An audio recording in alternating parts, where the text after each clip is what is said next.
everybody. Welcome to our last session. We just want to invite you to take your places so we can start this last plenary. I hope everybody feels at home.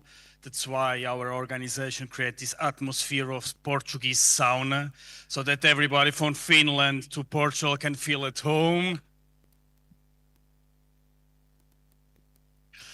So we will start in few seconds again with many speeches from leaders from ELA and from our international guests.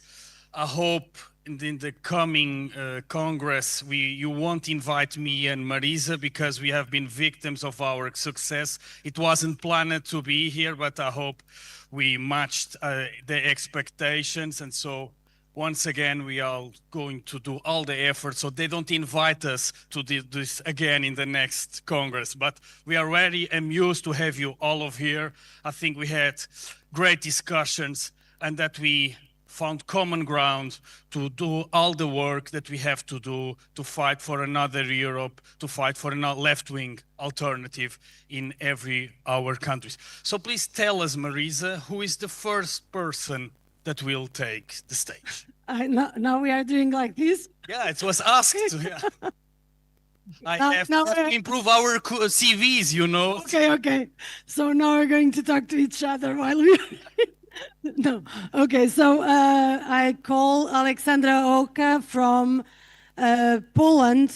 She's party leader of Razem to start this last session.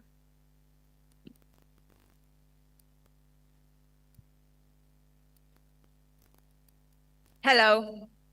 Greetings from the scary Poland you keep hearing about. A few years ago, Poland was often making the headlines. Law and justice was reported to destroy our democracy.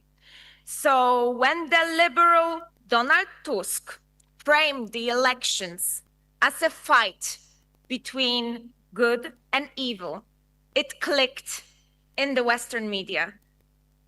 But now you don't hear so much about Poland. Now you don't read alarming headlines about the authoritarian takeover of public media in The Guardian or El País. But the world is not a movie with the villain and the hero. Our current government is not the hero, but the same cynical, self-serving elite that have been keeping our country from progress for decades. What changed is the direction of the propaganda, because Tusk did take over public TV. Now it's his propaganda device. The now ruling liberals have painted themselves as progressives, but it's been almost 2 years and abortion is still illegal. Civil partnerships for LGBT plus people, non-existent. When Netanyahu was supposed to come to Poland, the government even passed a resolution that he won't be arrested. They broke our own constitution to suspend their right to asylum. And of course, withholding funding for public healthcare. And of course, they reward their political cronies with contracts in public companies. They side with developers, condemning young people to housing poverty. They push for deregulation in the interest of the rich. But you wouldn't read about it in the New York Times. You don't hear about it from your liberal NGO friends. This is the establishment in Poland. Two sides of the same coin. The nationalist conservatives versus the neoliberals who stole the progressive aesthetics and rendered it meaningless. That is why more and more people are fed up with the current political system. Why do I tell you this story? Because that's the environment we're dealing with. Every strategy plays out within a certain context, and this is our context. And Razem is there to counter this system, not to join it. We don't have billionaire donors. We don't have big corporations throwing their money at us. We don't have our own media networks. Yes, we do have our values and people who are ready to fight for them. Yes, we do have the kind of power that comes from anger and hope. But a very important practical question remains. How can we win if the game is rigged? I don't come with universal solutions, but I would like to share some practical lessons from our experience in Poland. I cannot tell you how to get to the point where you form a majority government, because we're not there yet. But I can tell you how we managed to reach millions of voters who haven't heard of us before. How we mobilized some of them to vote for a socialist party, even though they had previously considered voting for the far right. How we got thousands of people to our rallies, and how our songs reached Spotify virals.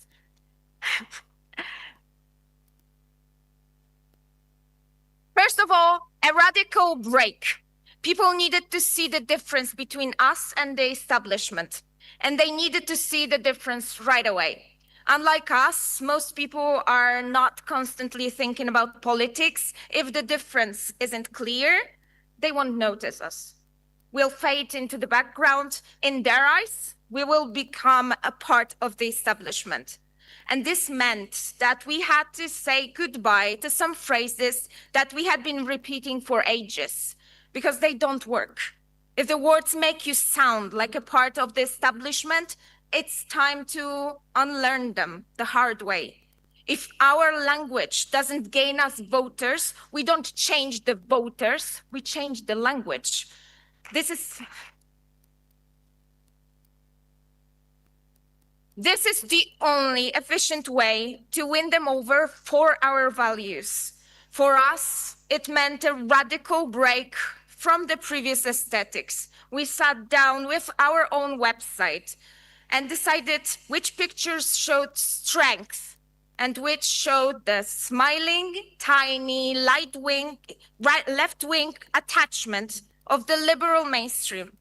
And then every event, every picture, every speech was tailored to show strength and independence. And we had to make our language much more vivid, evocative. Corruption, it's a boring word, but imagine establishment politicians crowding for corporate money like pigs at the trough.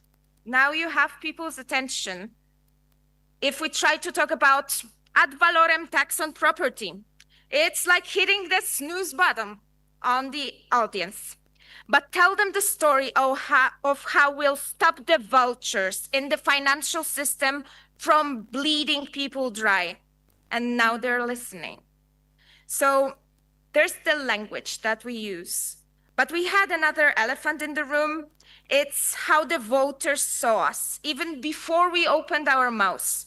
The harsh truth is, many people saw us as the part of the liberal political class. The one that lectured them, the one that looked down on them. And this is crucial, because no one wants to be lectured or corrected. No one wants to be looked down on with sympathy. No one really needs a left that bends over you with pity. I am marginalized and underprivileged. Therefore, I will vote for the left, said no voter ever.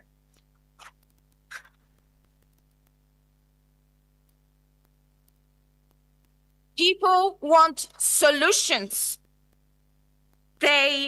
You can talk over people's heads about their reality, their troubles, their lives, and make it an example in your narrative. Even the best intentions don't fix the fact that you are not them. We are here to fix the problems, not the people. It's skyrocketing energy bills, or the developers tearing apart our neighborhoods, shitty food. in the school canteen or long waiting lines to see the doctor. Voters don't want to hear progressive buzzwords. They want solutions. And the next question is how to reach them. For years, we have been avoiding right-wing media outlets. We've been self-righteously avoiding appearing next to the politicians who attack minorities, journalists who tailor all their questions and topics to amplify right-wing narrative. And we've been right. But what did we win? Another moral high ground award?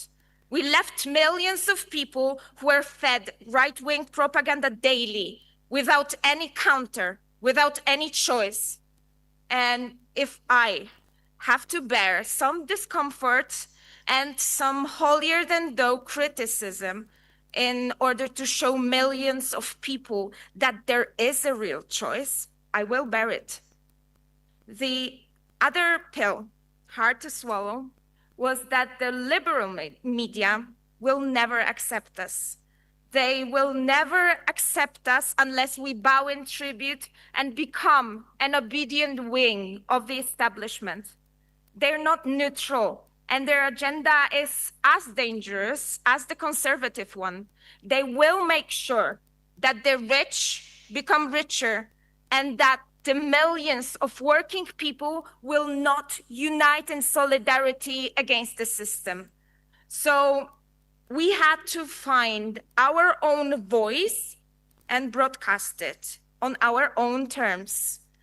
And the good news is we can do it cheaper and easier than ever. Yes, big tech amplified the far right, but we can steal this machine, use their tricks to push our own agenda for the working class, for human rights.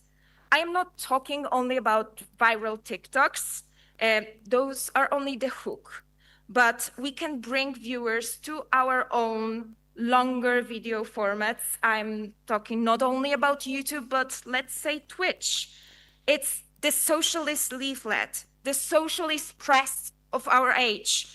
Such formats are where we can explain our values, our priorities and goals, agitate, educate, and organize. Is this universal recipe? Probably not. Our countries face different threats. Our neoliberal elites wear different masks. But my message is, we are not helpless. We can gain new ground. Sharing experiences, listening to each other, it's just the first step to grow stronger. But we must be ready to question our old buzzwords, old strategies.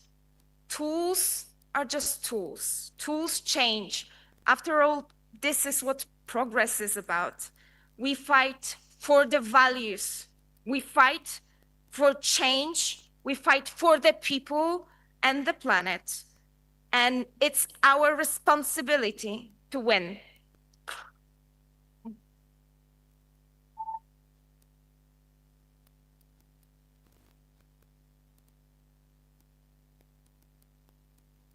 Thank you. Nuestro siguiente orador fue ministro de Energía y Minas del gobierno de Colombia de Gustavo Petro. Bienvenido, compañero Andrés Camacho.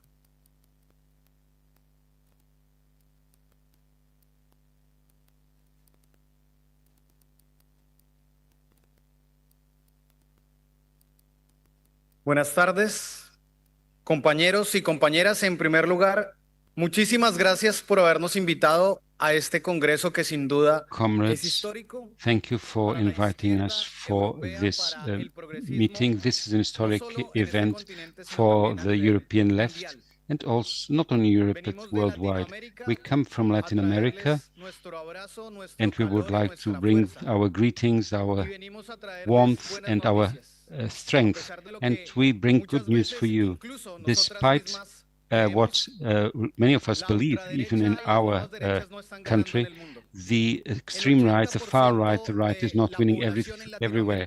80% of the population of Latin America is governed by left-wing progressive governments.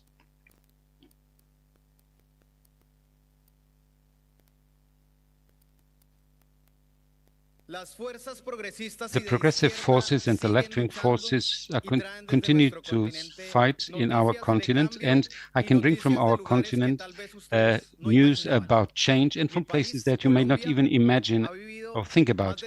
Colombia, in my country, had witnessed more than 60 years of war. The left was persecuted, political leaders were assassinated, and after this tragic history, many believed that we would never believe that the left would win in Colombia. And, well, I can tell you that in Colombia, the left won the elections.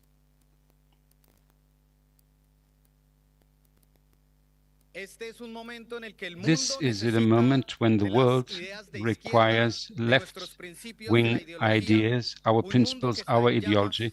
This is a world that is going up in flames. Very rich people who can take over the world in order to share the resources thereof. And these are people who are also genocidal in their activities. And therefore, the left has to be stronger and more united than ever. And we have to defend what is most important, the planet and human life. This is the message that we bring, the progressive left that we bring from Colombia to you, the message that we bring to you. We defend life, we defend the principles of mankind. The principles that we defend are the principles of defending our lives, the lives of all living organisms, the civilizations, and we have to defend those like the Palestinians who are facing genocide. Our President Petro has helped us take decisions that go beyond the basic solidarity that other governments have expressed. In Colombia, in the Ministry of Mines and Energy, we have prohibited the export of mining products of coal to Israel. And we have proposed that as an action of our left in Colombia, that we should pass from words to actions. We should do things that will allow the Palestinian people not to suffer from genocide, and that we denounce all the governments that are trying to bring an end to the planet and to mankind. We have to build a progressive left that allows our citizens to have something to live with at the end of the month, and that they have the social and political and economic guarantees that they require. Because there are forces on the other side, the far right, the right, are trying to answer the same questions in a different way. We have to be a left, we have to be progressive, that builds certainty for people. And we have to have ideological debates, but also practical debates to understand what brings us together, what common ground we share. We have to be united to fight against injustice. We have to fight against those who want to destroy our planet, but we also have to be together. We have to be united to win, and we will have to learn to find agreements, and we'll have to learn something that is very difficult, which is unity, something that you are doing today. I bring you good news from Colombia. Yesterday, we have ratified documents so that the 7 parties of the left in Colombia, including the Communist Party, merge into one party so that we win the next elections in Colombia. And the agreement was ratified just yesterday. Comrades, unity is not a simple thing. Unity is full of obstacles, it is full of debates and discussions. But unity is the road we have to take so that we can transform our societies, move forward in our countries, and to move forward in a project that defends mankind. In Latin America, we don't have a Latin American parliament. We have spoken with Comrade Juliana in Brazil, but we don't have a parliament. We have a network we call the Future Network, Rede Futuro, so that in the future in Latin America, we also have a way to talk together and develop processes like the ones that have taken place in the European continent for people to come together and talk together. Finally, comrades, the fight goes on. The fight is a permanent thing. Although we may win and become government, we cannot cease with our struggle. We have to find ways to reach victory, but we have to create, to build governments that also provide victories for the people. Muchas gracias, Andrés. And now I call Ione Belara. She is the party leader of Podemos, our neighbor, and she will take the floor for the third.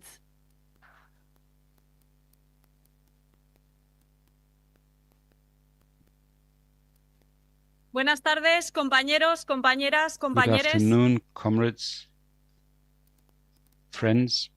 Buenas tardes, compañeros, compañeres, compañeras.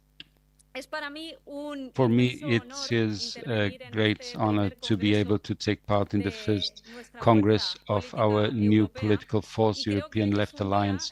And I think that this is a day where we should pay homage to those who allowed us to be here in the first place. I would like to thank you to Jean-Luc Mélenchon from La France Insoumise, Catarina Martins from Bloc de Esquerda, Pablo Iglesias from Podemos, who in 2008 established the platform Agora Pueblo, Now the People, which was the decision that allows us to be here today. It was the correct decision that they made at the time, and we must now meet the challenge. We have to show that this new European political force is important, so that in Europe we have a transforming left that is strong, because this is required for us to achieve our political goals. We need to have a strong political force in the left that is feminist, pacifist,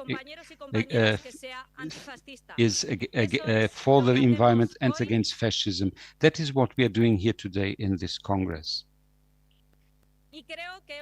And I think that this is a day where we think about the most important political tasks that we have before us as militants of our respective organizations in our respective countries. For us in Podemos, the first political task of this time is to defend peace. Peace is the condition that is required for everything else, all the other rights. Without peace, it is not possible to ensure that people have adequate working and living conditions. The plan that the European Commission is preparing is something that will steal things from workers.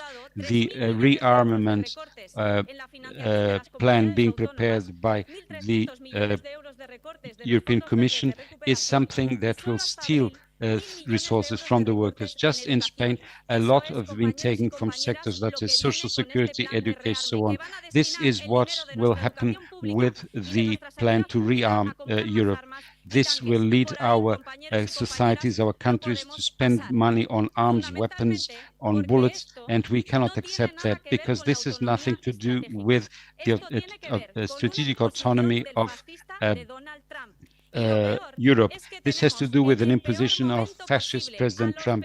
And at the worst possible moment, we have the worst possible European leaders. We have lackeys of Trump. We have people from Giorgia Meloni to Pedro Sanchez, which seem to be very different. But when it comes to listen to what Trump says, they will say yes when Trump says they should increase the spending in military materials from 2% to 5%. And I will recall that in the past, we have a system we have strong austerity, and the people rose against austerity, because austerity was the argument to make cuts in the social public services. When and we must recall that history shows that when Europe rearms, that is the precursor to war. So I insist these are wars that leaders are organizing, but none of them will then send their children to the war. Because if indeed they want a war, they should go to the war and wage the war themselves, not send others to those wars. And this is what has always happened in the past.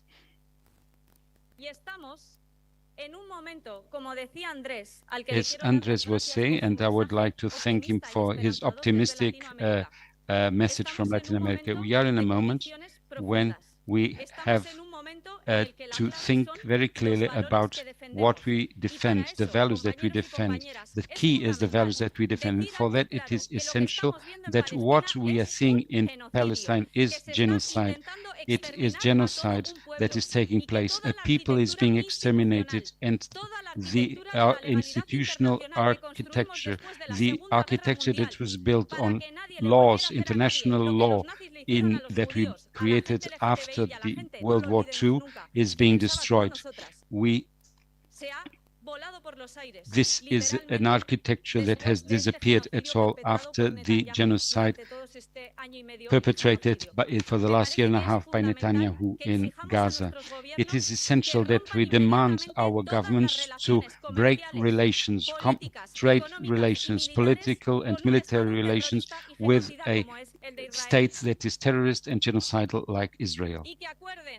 And our government should decide on an embargo regarding all weapons, because it would be impossible for Israel to exterminate Palestinian people if the European Union and the United States were not buying and sending to Israel weapons for all these months when the genocide is taking place. I believe, comrades, that we have a second political task that is essential right now.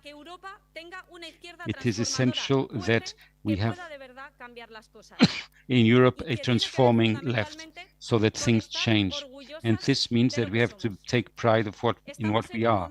We are in a moment when the wave of reactionary forces has convinced many people who think like us that what we have to do, what we have to accept is what the far right says. And we know that there are many people out there who are proud to defend public services, who are proud to defend peace. This means that committing genocide is something that is very, very wrong, and that we cannot accept genocide, because as President Petro said, our cause is the cause of mankind. We have to be proud of what we are. We have to be proud of being feminist, of being from the left, of being in favor of the environment. And I would like to say that in a day like today, we are proud to be the grandchildren of the anti-fascists who fought in Europe. We are proud of the resistance in France, who opened the doors so that the Allied forces could liberate Greece. We are very proud of those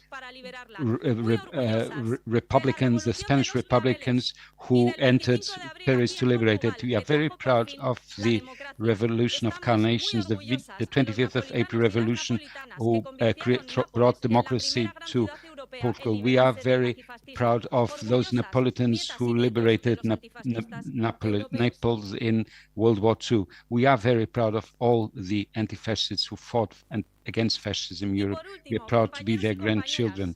Finally, comrades, I would like to bring a fundamental political reflection. How are we going to be able to create alliances that are strongly enough to fight against the offensive of the right?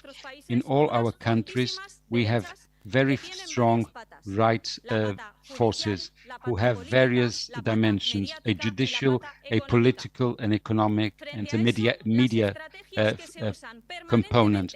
The strategies that are used permanently against the organizations that want to change society in a progressive way, the strategies are always the same. The dirty war through the judicial structures, the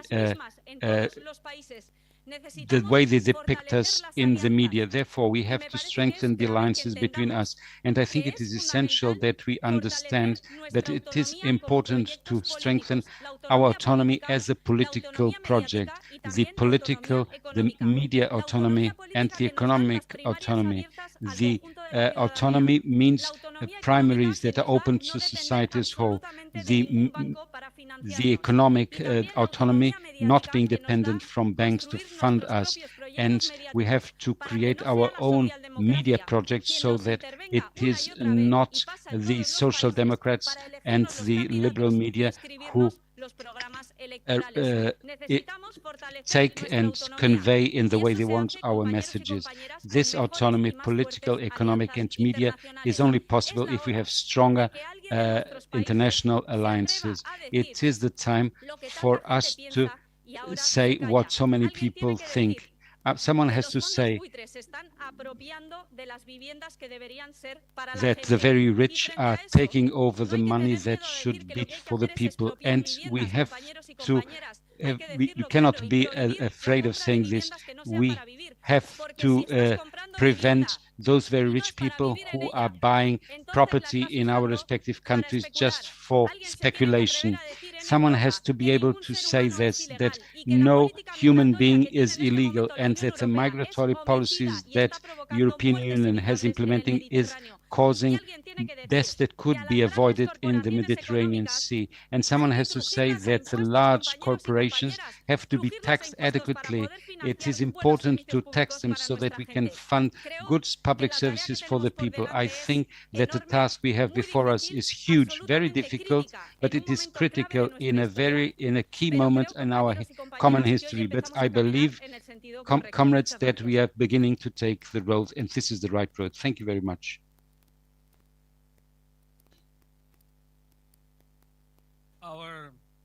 Our next speaker is Lee Anderson, member of the European Parliament, co-chair of the Employment Committee from Left Alliance from Finland. Welcome. The floor is yours, Lee.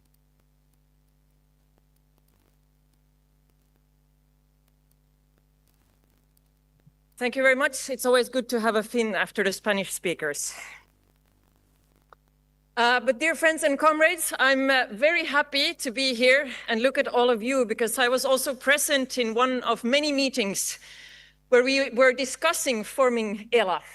And you know what, as a leftist, I've been to many meetings where we discuss things and decide on them, and they do not always materialize. But this time it was different, and I'm very proud to be here to see this actually taking place. And I would actually like to start by especially thanking Malin, Katarina, and Adrian, who I know all have been working really hard for this.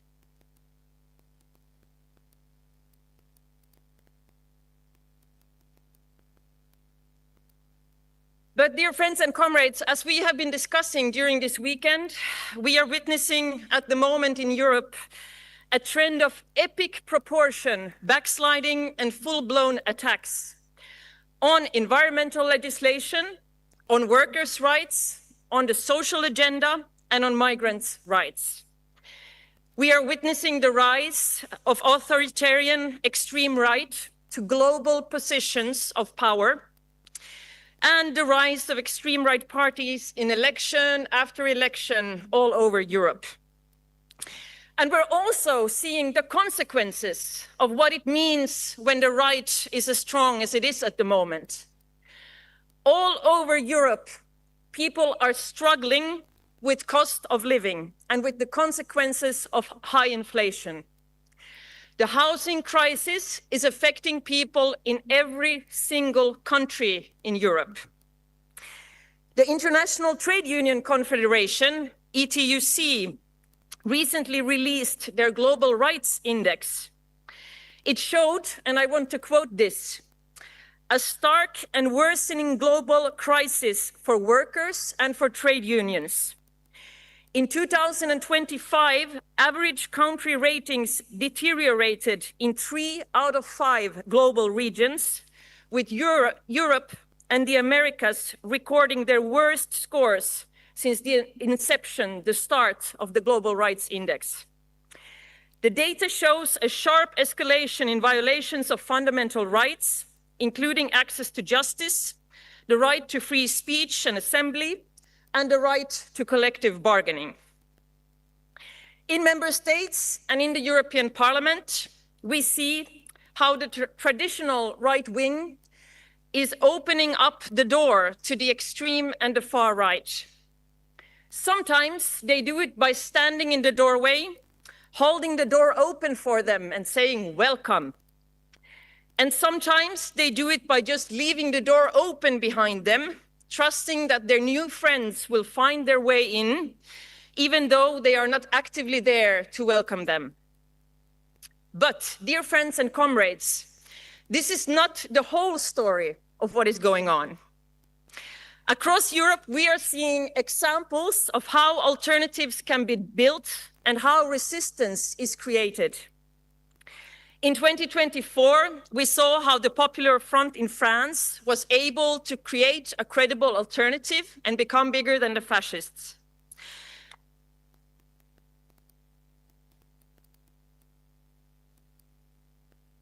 In the Nordic countries, we have in the recent years seen some of the best results ever of the left parties in the elections. And in Finland, the far right has lost half of its popular support after only 2 years in government.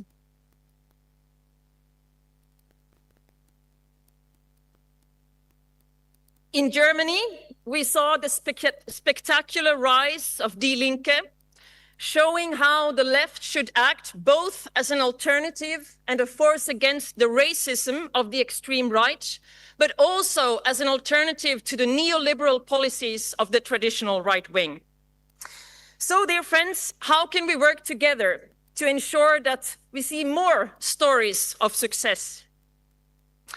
First, I think we should use our international cooperation to share examples, concrete examples of what the far right does when it gets power.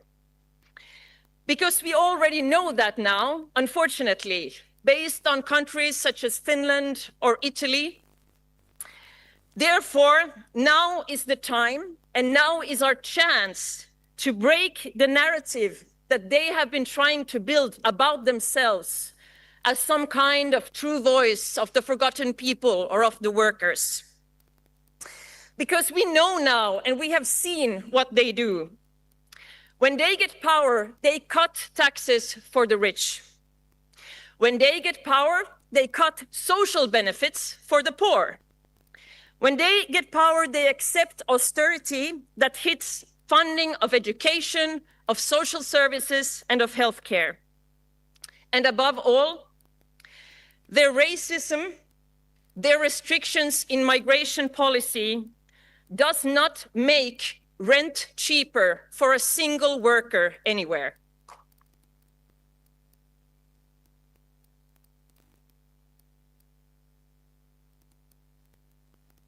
Their racism and restrictive migration policy does not increase the wage of a single worker anywhere.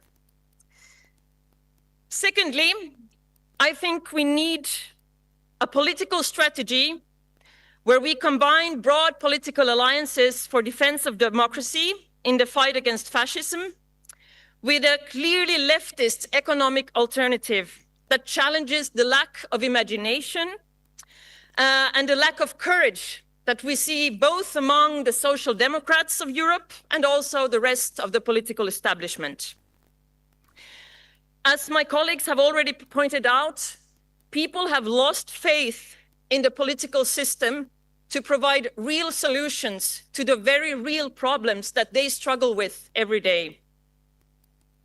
Rent is going up, food is more expensive, the healthcare services keep getting worse. Without trust in the capacity of politics to create a better future, why would you bother at all?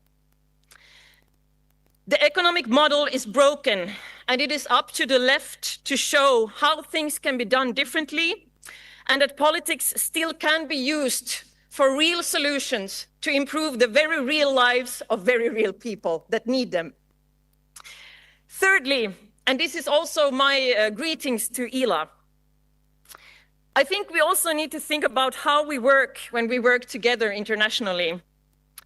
And sadly, the extreme right is a remarkable example of a political movement that is surprisingly similar in very different places in the world.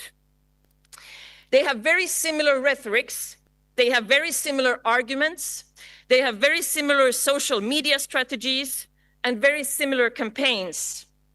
But they have not really done this through a formal structure of cooperations, and they have absolutely not done it by sitting down and writing resolution after resolution together. No offense to the left.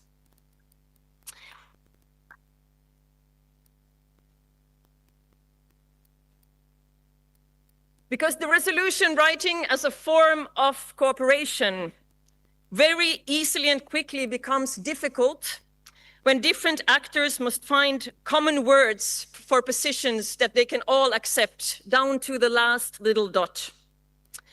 Instead, what the extreme right has done is to benefit from each other in a more loose way, and that is what I wish for us as well, that instead of resolution writing, we will be copying each other, we will be borrowing each other as we want, we will be learning, we will be getting inspiration, and we will benefit from each other's successes when we get them.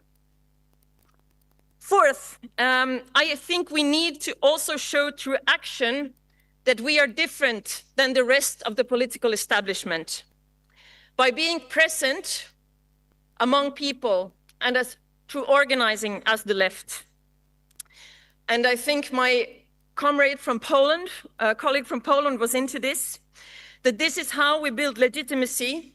This is how we know what to talk about and how to talk about it, by being present with the people that we work with, by talking, answering questions, and building communities, which is also the best way to fight back against the cultural wars of the extreme right. So, dear friends, in the left, we do not seek power for power's sake. We do not seek power on any condition, but we seek it to really change things for transformative policies. That means reforms that are hard to revoke. It means reforms that change relation between capital and labor. It means reforms that enlarge welfare and public ownership. And to get there, we must organize and we must fight like hell. So good luck to all of us, and thank you very much.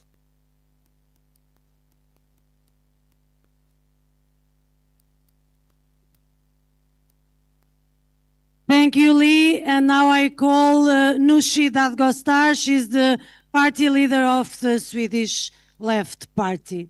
Nooshi.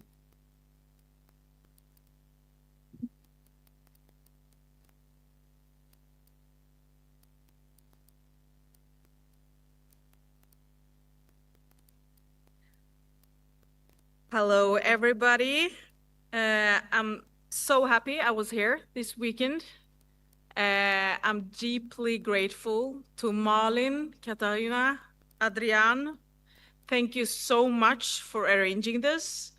And thank you, Mariana and Bloco, for permitting us to be in this beautiful city of Porto. Thank you so much.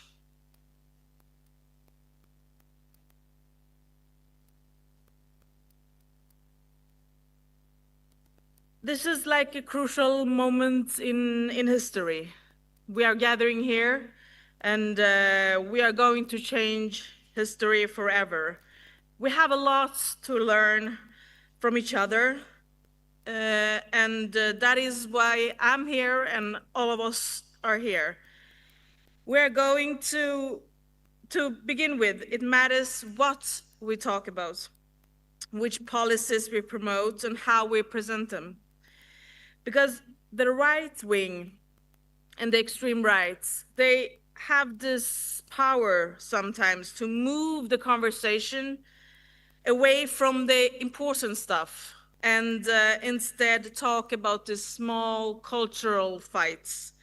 And while people are discussing and fighting each other over the small cultural stuff, they are taking out the money from our pockets. So how can we win the agenda in politics? How can we bring up the real problems in people's life?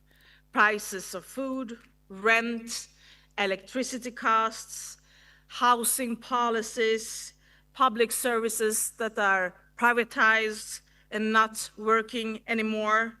How can that agenda win?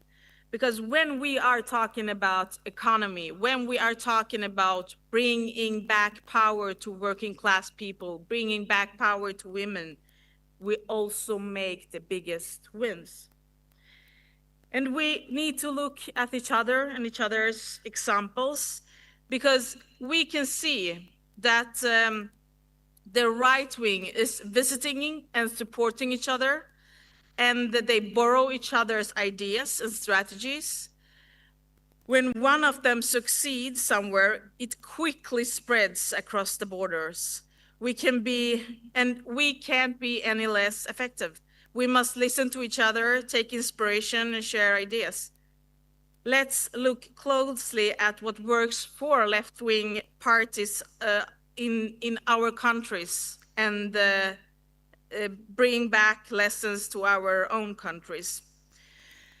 And another important part is how we do things, how we organize, how we are knocking on doors, how can we talk in social media. So I'm so impressed by the Linke in Germany that showed us that quickly you can talk through social media in a way that bring voters back to the party. Well-connected campaign can reach many people and make a big difference. Maybe should we share more ideas and experiences about how to use social media even better. So I really am proud to be here, and I'm happy that we could share these moments with each other and talk to the panels. I hope we could bring back something at home. And if we want to reverse the downward spiral and win elections, we really need each other now. Thank you so much. Thank you, Nooshi. Our next speaker is Clémence Goutet, Vice President of the National Assembly of France, La France Insoumise. Clémence, the floor is yours. Thank you.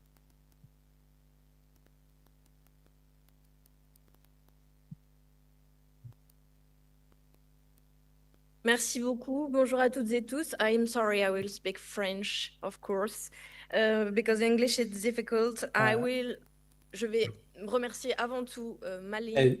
I'd like to thank first Malin and Katerina for being so patient and smart, intelligent to allow this to happen, for us to be here today.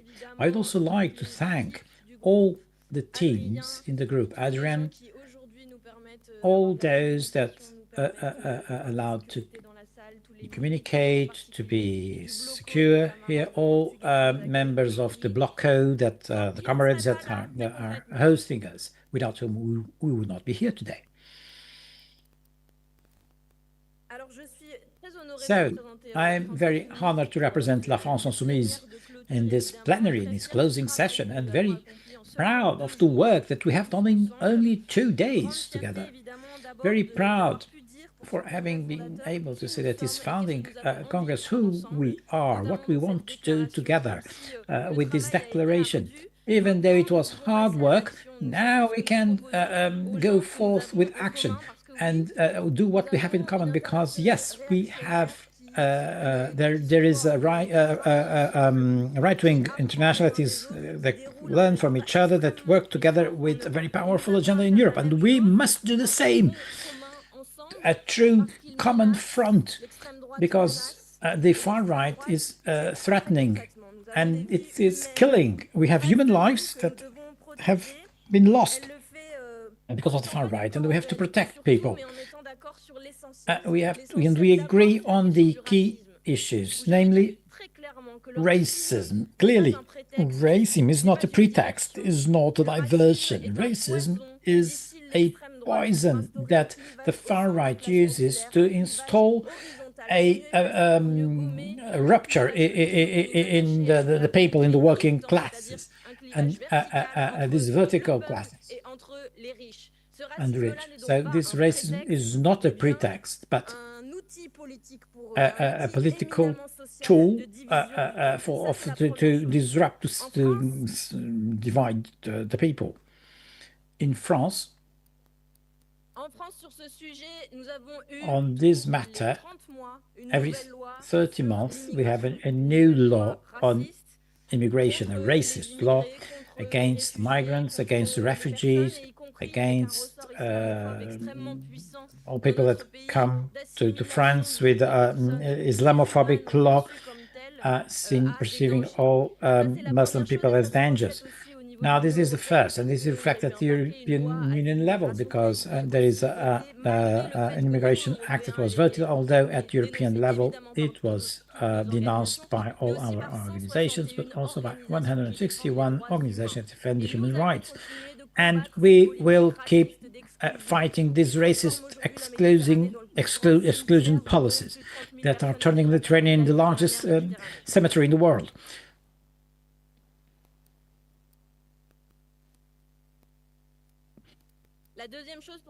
The second thing is the transphobic attack of far right.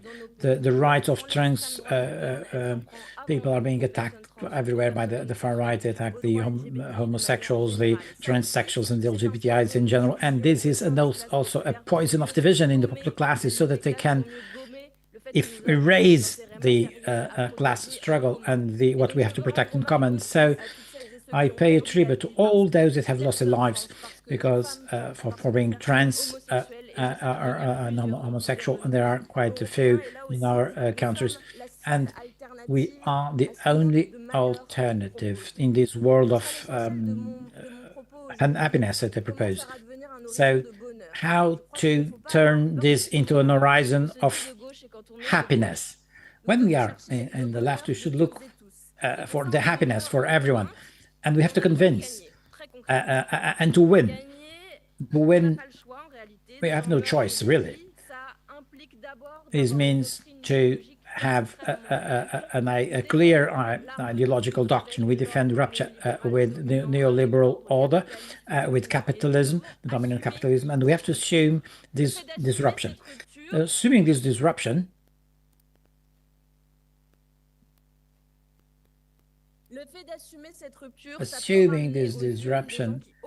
means that we have to talk to people that are in dismay with social democracy across Europe. In France, in the last elections, presidential elections, gave 22% to Mélenchon, La France Insoumise, and 60% for the social democracy. So we should not fear being radical. And a clear message conveyed today: yes, we will change our lives. We will fight climate change that threatens us all. Yes, we are going to be anti-racist and anti-fascist. And do not be afraid, comrades, to say this, because all of us, we have things that make us dream. Yesterday we discussed with the French delegation, and I envy the percentage of young people that voted for Razem, and the number of votes that Razem was able to win. We can also envy the number of workers that they could bring to the polls. We can envy in France people that have less than 800 euros per month. We have to bring them and vote for France Insoumise. And it is this different types of voters that we should bring to our side, so that we can host them all in Europe. So this left that we represent, that acts, that wants really to govern, to fight the far right. And I am proud to be here today following several women, political women, extremely powerful. And we have had experiences in the government because we are in the field social. Ione Bellara in Spain, she had a right. She fought for CSI rights and trans people. and others that fought for the rights, families, access to a decent life, and against animal abuse, and others that led with the youth mental health issues and works in order to provide free education for all. Now, these inspiring women that are with us now, and that from whom we should learn, and in this alliance of the European left.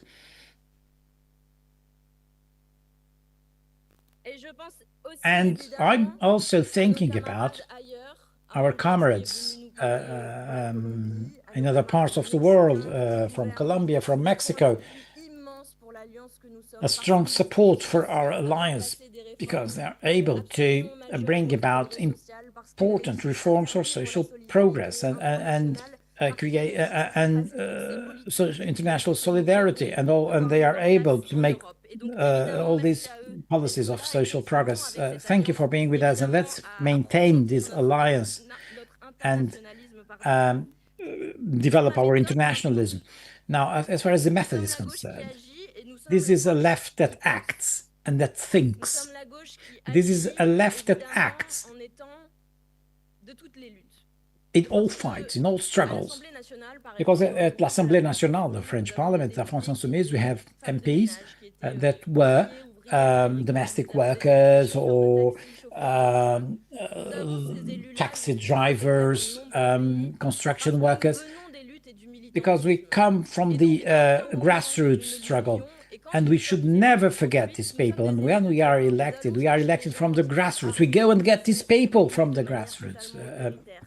Those that have been repressed. I was with comrades, MPs, in the mega basins, these sorts of dams for agribusiness, when the militants were trained with smoke grenades by Macron's police, and we protected them with our bodies, with our integrity. All these militants that fight for a better ecological transition, that fight for the right of the peasants for good food and the quality of life to all of us. So our political profile is to be on the field and never abandon our own. Not the kind of apparatchik people that do not leave their offices. I know none of you is like this, but this way of guerrilla on the ground is something we have to share. I know that there are inspiring models in other countries in this alliance. The second thing I'd like to say, in terms of methodology, is also to use all parliamentary guerrilla tools that we have available. France Insoumise, we have been able to bring down the Barnier government.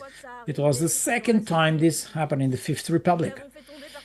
He made it fall because his government was illegitimate, because it was the new Popular Front that had won the elections last year. So even though all polls said that the far right would win after the European elections, it was the left that actually won. And France Insoumise is now the front to win, to protect the country from a far right government. Then we had a right-wing government, and we had to bring it down.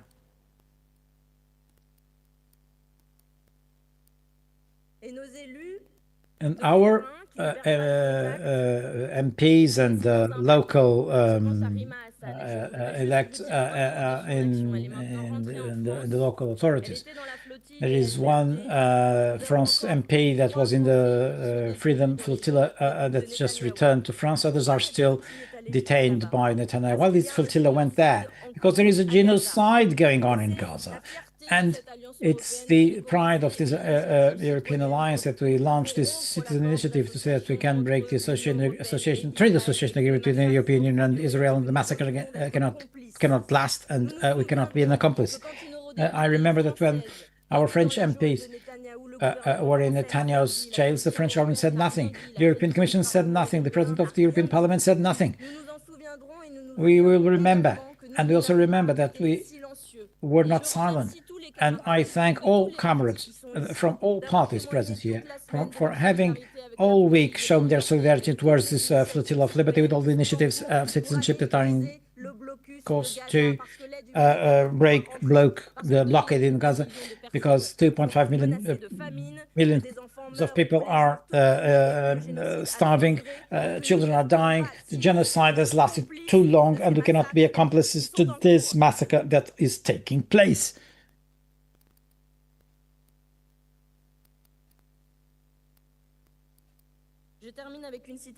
And I close with a quotation because it's a tradition in France Insoumise. Maybe my comrades are watching me. France Camon said, if we are nothing on earth, if we are slaves to, if we are not slaves to the cause of freedom, people, and liberty, we defend justice, peoples, and liberty, and we will bring an horizon of happiness to everyone. Another world is possible, and we can do it with this new European Left Alliance. Thank you.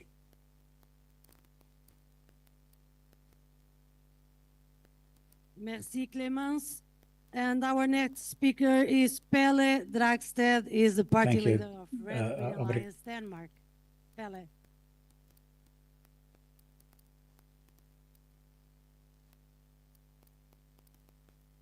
Thank you. Dear friends, comrades, allies, I'm so proud to be here today among so many friends from all the most important and influential left forces of Europe, but also to be with friends and guests from all over the world, from Colombia, from Palestine, from Kurdistan, and I could just continue. What a show of strength and international solidarity. What a show of our willingness to stand up together, to work together for a socialist and a green and a sustainable Europe. A special thanks to Blocko for hosting this event. It's a lot of work.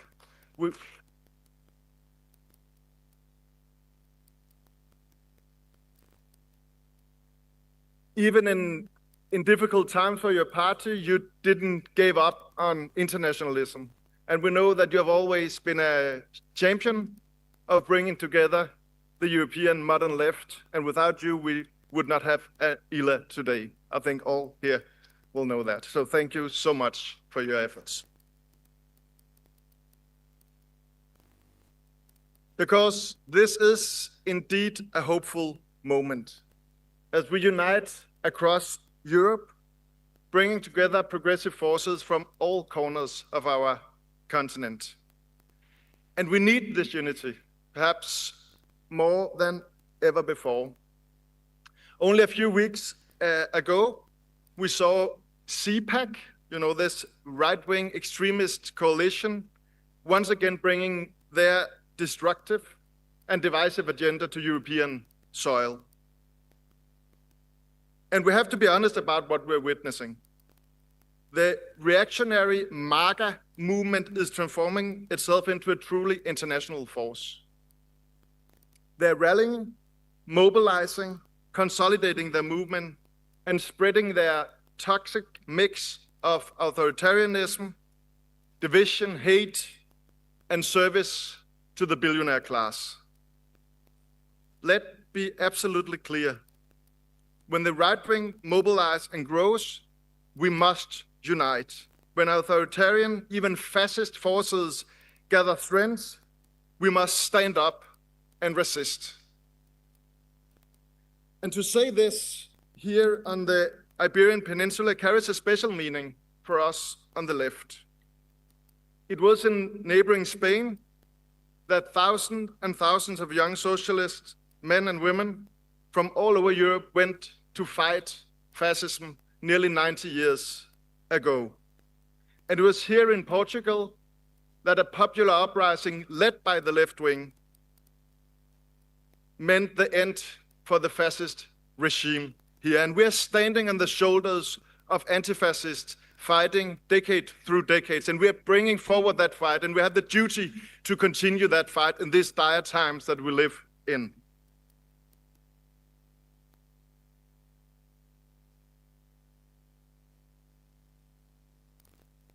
Because today we are facing again powerful and dangerous fascist forces, whether it's Trump and his open contempt for democracy, whether it's Putin and his ruthless aggression in Ukraine, or whether it's Netanyahu and his brutal oppression of the Palestinian people. The threat is clear and undeniable. And it also goes for the European countries, where a racist, anti-feminist, reactionary right is on the march. These forces see power as right, and they believe that strength justifies domination, justifies the disregard of human rights, international law, democracy, but also basic human decency. We cannot face these challenges alone. We shall not stand isolated or fragmented when fascism is on the rise. The only way to effectively resist the authoritarian threat is to build broad and united fronts, a front based on our shared values: solidarity, democracy, feminism, human rights. Because, and that is important, what unites us, friends, is so far stronger than any differences that we might have. Because we unite around the fight for working people, for their lives, for their dignity, and for their future. We unite against the billionaire class and the oligarchic power that tries to undermine the very foundation of our democracy. And we unite for equal equality and rights, because we know that no society can truly prosper, but no society can truly be secure when equality and the majority and the minority are threatened by the greed of the few, by discrimination, by racism, by reactionary forces. Friends, these are battles that we must win, that we must fight together. Because by combining our forces, by working together also on a practical level, not just the resolutions, by learning from each other our strategies, our policies, our success, but also our failures, because all of us are experiencing them from time to time, we will come out stronger, more united, and more ready to take up the fight against fascism and neoliberal austerity. This is the foundation of ELA, an alliance for hope, an alliance that goes beyond national borders, because the challenges we are facing goes beyond these borders. So, as Bernie Sanders and AOC are mobilizing thousands and thousands of people across America, as millions around the world are taking the streets to demand justice for Palestine, and as the youth of Europe continue to fight for climate justice, we see the potential for change. So let us build this movement together, let us stand together, and let us win together. Thanks for all of you for being here, and let this day and this conference mark a new beginning for our shared struggle against fascism and for a brighter, more just, and more socialist Europe. Thank you so much.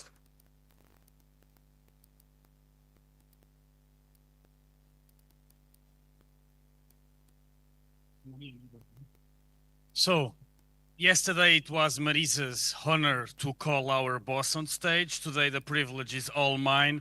Our next speaker is Mariana Mortágua, Bloco de Esquerda's National Coordinator. Welcome. The stage is yours.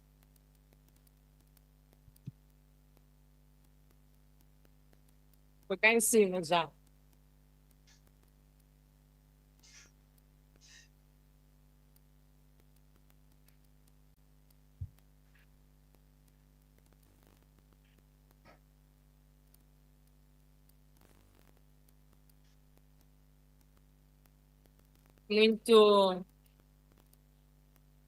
Muito boa tarde. Good afternoon. Uma vez perguntaram. Once I was asked, Margaret Thatcher was asked what was her greatest triumph, and she replied, Tony Blair. And Margaret Thatcher was right when she gave that reply. The greatest triumph of Margaret Thatcher was the hegemony of ideas, the colonization of thinking that allowed neoliberalism to expand, that allowed neoliberalism to replace the model that had been built after World War II of a financial system that was more or less controlled, of international payments that were more or less controlled, of a more or less balanced relationship in capital and money. This was replaced by the neoliberal regime, and this would not have been possible if Margaret Thatcher hadn't convinced Tony Blair, if the radical right hadn't convinced the socialist and Labour parties and social democrats across Europe and the world of the worth of that model, that social and economic model that was built throughout the 70s and for the past 50 years has failed. It is crumbling. It has crumbling before our eyes. It has not brought prosperity. It has brought greater inequality and has brought crisis after crisis after crisis. We have the economic crisis of the Lehman Brothers, then we have the pandemic, then we have the war, then we have inflation, and we have generations and generations of European citizens who have never known anything that crisis and fewer rights. They promised freedom and they brought frustration. We have never been able to achieve our objectives, our expectations. They have not brought security. They have brought it. The system has brought instability, fear for the future. They didn't bring comfort. It brought individualism and pointing to and the feeling of personal guilt. We are witnessing a system that is failing. We are currently witnessing the destruction, the failure of a political, ideological system. And we are also witnessing the struggle that will replace this system that is crumbling. How will the new system be? How will we do politics in the future? How will the accumulation of capital take place in the future? How can we regulate labor and allow for the accumulation of capital take place? And there is certainty that we are clear about. This process of struggle, the struggle for power, is being controlled currently by the right. The far right is contaminating politics. It is drawing the center to the right. It is controlling the narratives.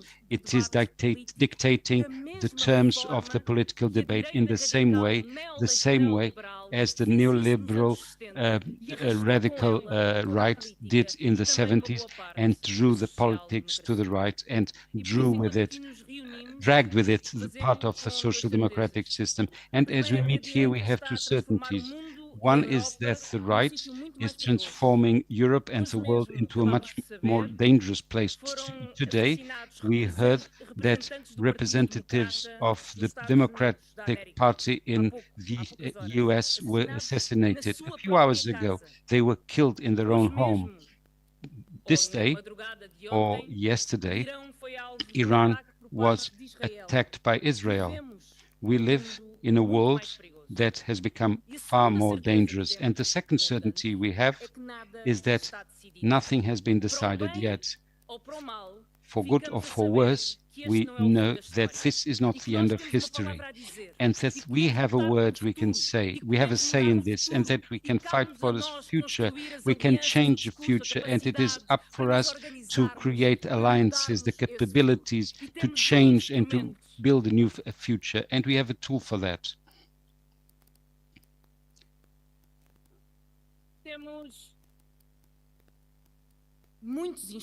We have many tools to do it that can become, during this weekend, in one big alliance, a new party, a new hope for the left and for the peoples of Europe. And therefore, I would like to thank you for your presence here. You, all of you who traveled from far away to be here, to share your experiences with us, to share your victories with us, to share what you have learned with us, to make us stronger together. I would like to thank the militants, the activists, the volunteers who allowed us to organize this event, to the interpreters who have allowed us to, not all of us, but some of us, to speak in our own languages without using English as a lingua franca. Thank you for being here, and we would like to send a message of hope to Europe from here. I would like to speak briefly about these two entities that I've mentioned. First, about a more dangerous world. As we were meeting here, Israel launched an unprecedented attack against Iran, and we should ask ourselves why. Why did Israel attack Iran as it had never done before in recent decades? Because of an agreement of non-proliferation, nuclear non-proliferation agreement that Israel does not sign and that the US do not confirm has been violated. And even if it had been violated, it would be up to the United Nations and to signatories of that agreement of non-proliferation to impose sanctions on Iran and verify the compliance with that. Was it because of this that Israel attacked Iran? No. Israel attacked Iran because of power. Israel is creating a regional war to expand its power in the region. And it is doing so because it knows that it can do it. Because before this attack, it killed 55,000 Palestinians in Gaza, and no one did anything. No one did anything.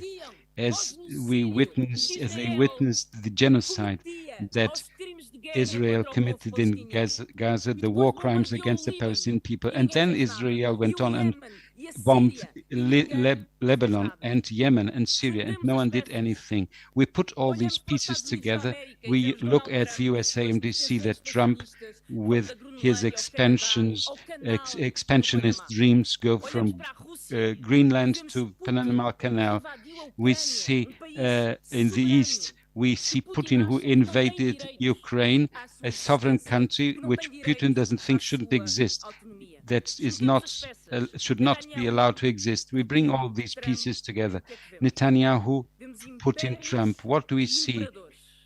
Empires and emperors that are struggling and fighting for power, territory, and resources, that have killed international law, that have killed human rights under the gaze, the very patient and under the double standards of the European Union and Western democracies, under the complacent gaze of Europe and the Western democracies. When we look at the European Union and Europe, what can we say? What can the European Union say to the peoples of Europe? We see a group of alienated European political leaders sitting behind their desks, discussing the amount of GDP that they will take from education and health to spend more on arms, that they will give to armies that will be under the orders of Trump or the ally of Trump called Putin. They don't understand because they're so alienated. These European leaders do not understand that the threat comes from within. The attacks against European democracy come from within. The friends of Trump, the friends of Putin are inside Europe. The enemies of democracy, they are here. They speak our language. They are winning elections. We have Le Pen in far right in France, Meloni and far right in Italy. We have Orban and the far right in Hungary. The enemies of democracy are here. And it is with them and against them we have to unite. We have to defend ourselves and fight them. Defending Europe is not to defend the system as it exists. Defending Europe is not to defend the rules of austerity that have strangulated, choked the workers, that have destroyed the future of our peoples, and who said that it was the people from the south that were responsible for this because they lived above their possibilities. Defending Europe is not to defend the privatization that destroyed public services and was imposed by European rules. Defending Europe is not to defend the graveyards that our borders have become just because people want to come to Europe to have better lives and to bring their families. Defending Europe is not to defend the financial system that dominates political social life. Defending Europe is not to defend a bureaucracy that has become alienated from the European peoples and its aspirations. Defending Europe means defending European peoples, is to listen what peoples have to say and to fight for everybody, those who support us and as well as those who do not support us, those who are fed up, those who feel desperate, those who are angry, to listen and to fight for all of them, for those who are fearful and who vote for the socialist parties that have liberalized, privatized, and impoverished people and created inequality, for those who were fearful and voted for the right against invented phantoms, ghosts, threats, to all those who are disillusioned, to all those who feel desperate, we want to say the following: the right is not an alternative to the fact that Labour and socialist parties have abandoned them. Social democracy, the Labour parties have betrayed the social state, the welfare state, the social services, and we must say to all of them that the far right is not an alternative to the right. To refuse we have to refuse a break with the current system, with neoliberalism, with capitalism as it presents itself before us, our eyes today. We have the obligation, and we have to find forms, all the possible means, to explain, to say to our peoples that the far right and the right share the same goals, because they represent the same elites. In fact, they dispute the elites between themselves. All of them want to represent a greater share of oligopolies, of great monopolies. The law of privatizations that Macron imposed in France to force French workers to work for more years had the support of the far right. The cuts on the taxes imposed on the rich that the liberal government of Liz Truss, you recall, the government that lasted fewer days than lettuce. This cuts of the taxes paid by the rich is defended by all the liberals in Europe, and it is also defended by Trump in the US and Milei in Argentina. The laws that constrain the right to striking in Italy are supported in many by liberal forces in many European countries. In Portugal, the right-wing government has also presented this program, and surprise, surprise, it will also change the law that allows workers to strike. We must say that incentivizing, promoting the performance of workers means that there are going to be no rises in wages, that the workers' rights will be replaced by productivity components that will not count towards their pensions. We must explain to workers that to incentivize the entry into the labor market by revising the unemployment subsidies means, in fact, reducing those subsidies or forcing people to accept work for wages that are below to the unemployment subsidy for which they paid when they were working. Changing the rules regarding the income tax means, in fact, cutting the rates of tax applied to profits above 1 million euros, providing creating a more confident housing market means to provide further advantages to those who speculate on housing. Replacing the national health service by a local health system means to bring an end to universal public health care free of charge for all, which is at the foundation of our democracies, which is what remains of our welfare state. Let me summarize what the Portuguese government intends to do. They will reduce the taxes paid by the big companies and the richer people in society so that they can buy more shares, more houses, more actions maybe of Tesla or defense companies, so that they will then rent those houses to others, so that the middle class will have to spend their wages on these rents.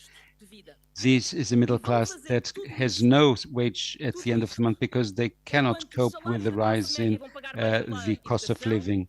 And the wages of the middle class will have to pay more for education, health, and public services. All this so that those who are rich in this country will become richer. And at the same time, we will say to common people that the fact that they do not have work, that they don't have houses, that they don't have decent wages is because we have too many migrants in Portugal. This is what they will say, favoring the rich and accusing migrants of being responsible for the troubles in Portuguese society.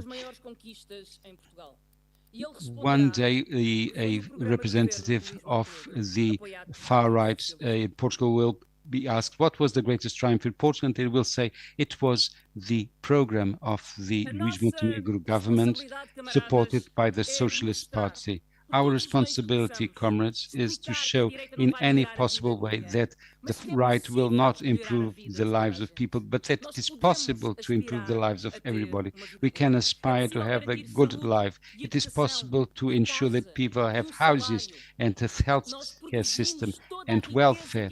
We produce all the wealth that is necessary for everybody who lives in our respective countries, and all those who want to live in our countries have a house, health system, education, and a decent wages. All we have to do is to redistribute better the wealth that exists, invest in our economies in a productive way, in an ecological transition that is fair, in have crashes and kindergartens, in providing all the people with decent care.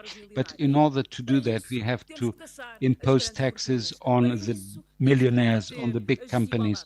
We have to fight inequalities. If we protect labor, if we protect the wages of people, the companies will continue to have profits. But everybody will benefit from that. Everybody will live better.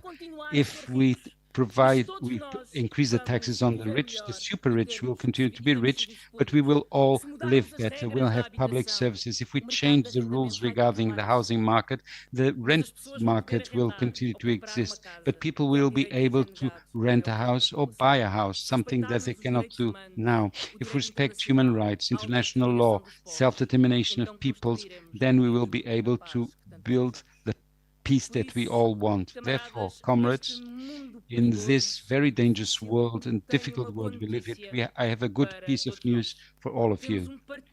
We have a party to bring about the changes I've mentioned. We have a party to engage in the fight I've mentioned.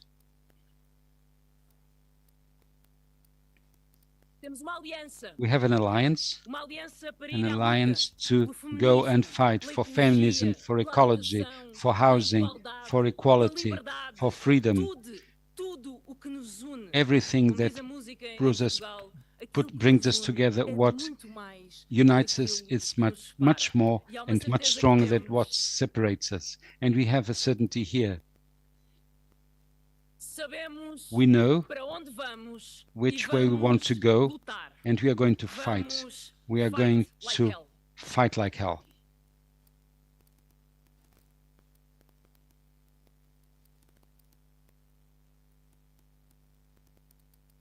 Thank you, Mariana.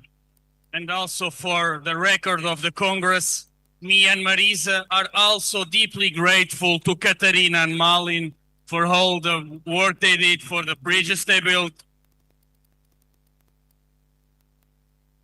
And we would like now to call all the speakers, all the party leaders to come on stage to take a last fear.